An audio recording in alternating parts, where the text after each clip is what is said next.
नमस्कार, मैं ललित प्रजापति। एक तरफ जो डॉक्टर युद्ध विराम हैं यानी डोनाल्ड ट्रंप हैं, वो अपनी लिस्ट बढ़ाते जा रहे हैं। कितने युद्ध वो रुकवा चुके हैं, 7-8 वो खुद ही गिनवा देते हैं। ये और बात है कि उनमें से कुछ युद्ध लायक नहीं थे, खैर उस पर आज बात नहीं करेंगे। और दूसरी तरफ आक्रामक होता रूस और उसके खिलाफ जो रवैया है अमेरिका का या डोनाल्ड ट्रंप का, आज इसको लेकर चर्चा करेंगे। डोनाल्ड ट्रंप ने इजराइल और जो हमास का मसला है वो लगभग सुलझा लिया, कम से कम अभी तो ये दावा किया जा रहा है। लेकिन रूस और यूक्रेन का युद्ध तकरीबन 4 साल होने को आए, लेकिन ये युद्ध खत्म होने का नाम नहीं ले रहा है। जितने प्रयास इसे रोकने के लिए किए जाते हैं, ये उतना ही भड़क जाता है। अब इसी सिलसिले में 5 अक्टूबर की रात क्या हुआ, यूक्रेन पर अब तक के सबसे बड़े हमलों में से एक यूक्रेन पर किया गया है। पूरे यूक्रेन को करीब 500 ड्रोन और 50 से ज़्यादा मिसाइलों से दहला दिया गया। अब तक जो जानकारी लगी है उसके मुताबिक कम से कम 6 लोगों की इसमें जान चली गई है, 18 लोग इसमें जख्मी हुए हैं।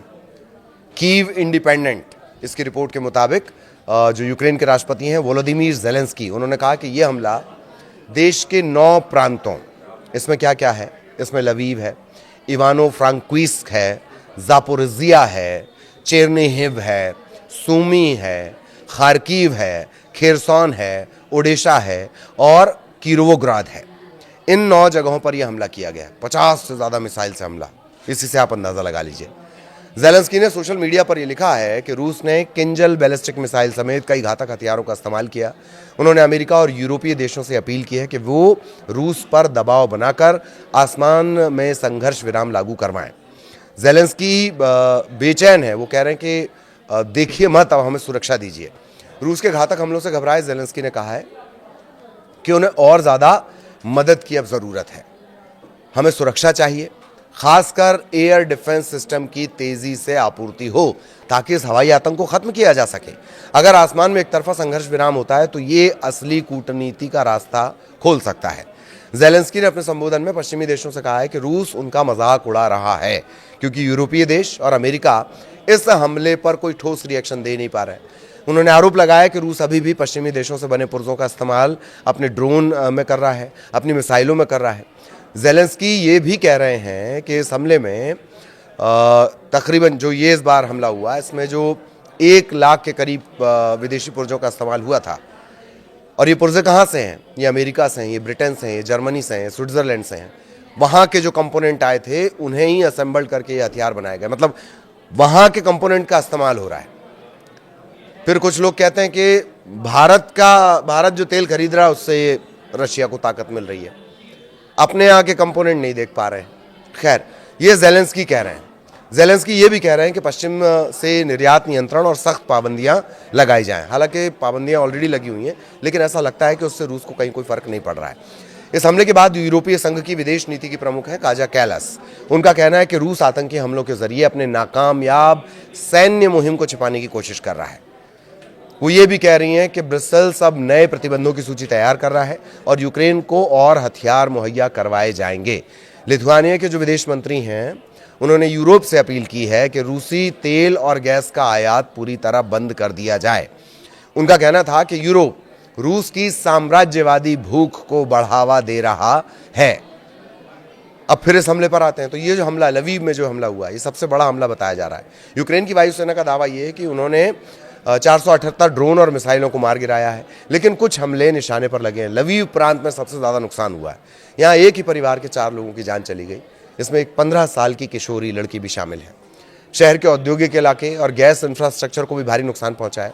लवीव के जो मेयर हैं वो बता रहे हैं कि हमले के दौरान औद्योगिक पार्क में आग लग गई और इससे 2 जिलों में जो बिजली की आपूर्ति है वो पूरी तरह ठप हो गई है। सार्वजनिक परिवहन पूरी तरह ठप हो चुका है। सूमी और चेरनिहिव में बिजली की आपूर्ति अस्थिर है। घंटे के हिसाब से यहाँ बिजली कटौती की जा रही है। यूक्रेन की सरकारी गैस कंपनी है नाफ्टोगाज, उसके संयंत्रों को भी नुकसान पहुंचा है। रूस ने दरअसल अपने हमले का तरीका बदल दिया है। यूक्रेन के जो ऊर्जा विशेषज्ञ हैं उनका कहना है कि रूस फिर से ऊर्जा ढांचे को निशाना बनाकर सर्दियों में संकट पैदा करना चाहता है। पिछले साल रूस ने यूक्रेन की 50% बिजली उत्पादन क्षमता नष्ट कर दी थी और अब यूक्रेन और यूरोपीय देश मिलकर drone wall air defence system plan तैयार कर रहे हैं। क्या तैयार कर रहे हैं? यूक्रेन और यूरोपीय देश मिलकर एक drone wall air defence plan तैयार कर रहे हैं ताकि सीमा और ऊर्जा प्रतिष्ठानों को कम से कम सुरक्षित रखा जा सके। रूस का यह हमला यूक्रेन के उन हमलों के जवाब में है जो उसने रूसी तेल और रिफाइनरीज को टारगेट बनाकर किए थे। यह तो हो गया अभी का घटनाक्रम, ताजा घटनाक्रम। जो भयानक, भीषण, भयंकर, खूंखार हमला हुआ है उसकी हमने बात कर ली। इससे पहले बयानों के बम भी चले हैं। कल जो रूस के राष्ट्रपति हैं व्लादिमीर पुतिन, उन्होंने चेतावनी देते हुए कहा था कि अगर अमेरिका यूक्रेन को टॉमहॉक मिसाइलें देगा, उसे रूस के भीतर लंबी दूरी तक के हमले करने की अनुमति अगर वो देता है, तो इससे मॉस्को और वॉशिंगटन के बीच संबंध पूरी तरह खत्म हो जाएंगे। सबसे बड़ी बात उन्होंने कह दी। रशिया और यूएस के बीच संबंध पूरी तरह, मॉस्को और वॉशिंगटन के बीच संबंध पूरी तरह से खत्म हो जाएंगे, ये कहना है पुतिन का। अमेरिकी राष्ट्रपति डोनाल्ड ट्रंप और पुतिन की अलास्का में मुलाकात भी हुई थी, शिखर बैठक हुई थी। 2 महीने से भी कम समय बीता है, लेकिन अब शांति की उम्मीद ऐसा लग रहा है और दूर होती जा रही है। रूसी सेना यूक्रेन में लगातार आगे बढ़ रही है। रूसी ड्रोन के नेटो इलाके में भी एंट्री करने की खबरें हैं और अब अमेरिका खुले तौर पर रूस के अंदर तक हमलों की संभावना पर विचार कर रहा है। अमेरिका इस बात पर विचार कर रहा है कि रूस के अंदर तक हमलों की संभावना, मतलब कहां तक टारगेट किया जा सकता है। और एक बार फिर ये जो घटनाक्रम है टॉमहॉक मिसाइल का हमने जिक्र किया, दरअसल इस बात का जिक्र किया गया तो पुतिन इस बात से नाराज हुए और फिर उन्होंने कल ये जो ताज़ा हमला है, जो देर रात जो हमले किए गए, भयानक भीषण हमले, 50 से ज़्यादा मिसाइल, 500 से ज़्यादा ड्रोन के जरिए हमले किए गए, तो ट्रंप और पुतिन के बीच भी तनाव बढ़ रहा है। ट्रंप ने हाल ही में कहा था कि पुतिन से शांति स्थापित न कर पाने के कारण वो निराश हैं।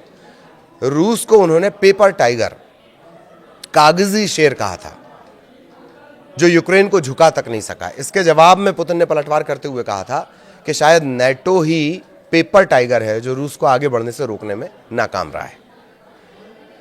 दरअसल यूक्रेन को टॉमहॉक मिसाइल देने पर विचार कर रहा है अमेरिका, इस तरह की खबरें आई, इस तरह की बातें कही गई। किसने कही? अमेरिकी उपराष्ट्रपति हैं जेडी वेंस। उन्होंने पिछले महीने कहा था कि वॉशिंगटन यूक्रेन के उस अनुरोध पर विचार कर रहा है जिसमें उसने रूस के भीतर यहाँ तक कि मॉस्को तक हमले करने के लिए लंबी दूरी की जो टॉमहॉक मिसाइलें वो मांगी। हालांकि साफ नहीं हो पाया है कि इस पर अंतिम निर्णय हुआ है नहीं हुआ है, टॉमहॉक मिसाइलें दी जाएंगी नहीं दी जाएंगी, लेकिन ये बात पुतिन को बहुत नागवार गुजरी थी। टॉमहॉक जो मिसाइल है, जिस तरीके का भीषण ये अस्त्र है, वो दरअसल युद्ध की दिशा को बदल सकता है। तब से ही पुतिन बहुत ज्यादा नाराज हैं। रविवार को ही उन्होंने रूस के जो सरकारी टीवी चैनल है उनके पत्रकार पावेल जारुबिन को एक इंटरव्यू दिया और उसने ये कहा कि अगर ऐसा हुआ तो हमारे संबंधों का विनाश हो जाएगा, या कम से कम उनमें से जो सकारात्मक संकेत हाल ही में जो नजर आए हैं वो पूरी तरह खत्म हो जाएंगे। ये पुतिन ने साफ कर दिया है। तो अब ट्रंप क्या करेंगे, इस पर सबकी निगाहें होंगी। ट्रंप जो कि हमास को अल्टीमेटम दे देते हैं पर इजराइल को नम्रता से समझाते हैं। ट्रंप जो हर छोटे मोटे देश को बिल्कुल धमकियां देने में नहीं हिचकिचाते हैं। वो रशिया पे सिर्फ बयानी बम फोड़ रहे हैं। बयानी बम भी क्या, ट्रुथ बम इसे कह सकते हैं। सोशल मीडिया ट्रुथ का इस्तेमाल करते हैं, वो ट्रुथ बम ही फोड़ पा रहे हैं। अब आगे क्या ये युद्ध रुख लेगा वो भी हम आप तक पहुंचाएंगे। नमस्कार।